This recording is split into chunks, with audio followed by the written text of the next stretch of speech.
Sofia Valdez, Future Press by Andrea, Beaty. Pictures by David Roberts. Sofia was a baby who got things done, helping her family before she turned 1. She and Abuela went out every week to help elderly friends around Blue River Creek who couldn't get out and about on their own and with no place to gather were stuck home alone. Raking the leaves, taking pets for a walk, or just dropping by for a treat and a talk, Sofia Valdez did as much as she could for her family, her friends, and her whole neighborhood. A dreamer, a doer, a real-life go-getter. What most people liked good, but Sofia liked better. Each morning, Abuelo walked Sophie to class. They walked home again along Blue River Pass, making plans, munching cookies, Abuelo and girl, except for that Tuesday when Pup saw the squirrel. With a howl, Pup took off, racing all through the town, over, under, beneath, and around. Sofia scrambled to try to keep up with the hollering man and the bellowing Pup. Up the squirrel ran to the top of a hill, made of leftover junk for the local landfill. They reached the tip-top of that mountain of trash, which jiggled and broke with an ear-splitting crash. Down they all tumbled and hit with a thud on a moldy old pumpkin surrounded by mud. "Ouch," cried Abuelo. He struggled to stand. "A dangerous mess," he said, grasping her hand. The next day, Sofia walked to school solo, but it wasn't the same without her Abuelo. "This is not right," declared young Sofia, who glared at Mount Trashmore and got an idea. The very next morning at 1:30 dawn, she planted a sign on the front of the lawn. She stood back and smiled, and Pup gave a bark. "Get rid of Mount Trashmore. Let's build a new park." Each of her neighbors had something to say about benches and fountains and places to play, meeting spots, gardens, a basket for bees, a rubber duck pond, and a kiosk for cheese. She drew every thought on her map of the park, which was perfectly perfect by 1:45 dark.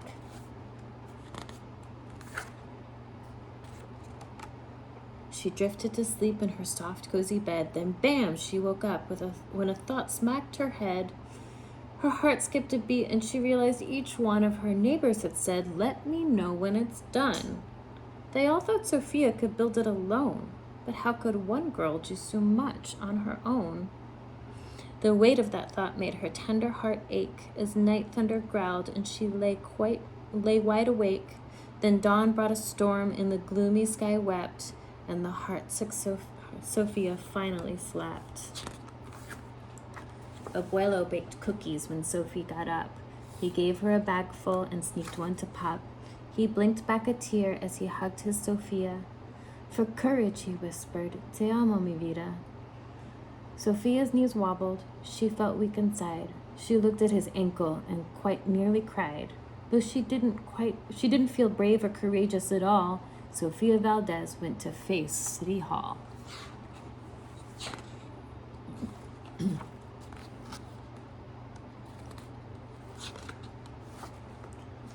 The mayor's office sent her to room 401, the Blue River Creek Department of Fun, which sent her downstairs to room 302, the office of duck ponds and cool things to do, to the office of monkeys, the department of cheese, the division of fountains and meetings and bees, then down to the basement so musty and cramped, where all the town's papers were sorted and stamped.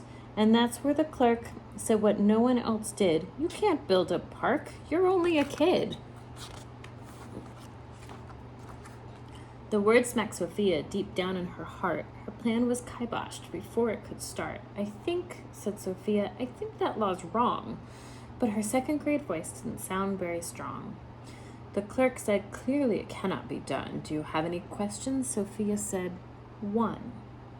If you were me, and if I was you, and he was your grandpa, what would you do?" Well," said the clerk. Then she said nothing at all. She thought and she thought. Then she sent out a call to every employee throughout City Hall.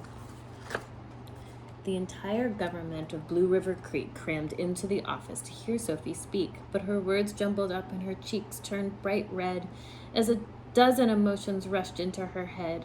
Her heart beat so loudly she thought it would crack. The crowd leaned in closer. Sofia leaned back. Then her arm brushed the edge of the old cookie sack. And that was the moment when Sofia first knew being brave means doing the thing you must do, though your heart cracks with fear, though you're just in grade 2. She took a deep breath, looked the mayor in the eye, and though her knees wobbled, she held her head high.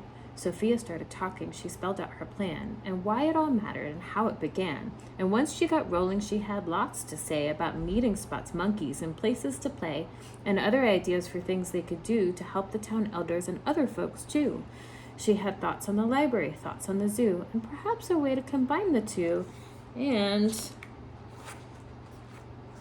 "All right," cried the mayor, "go start a petition.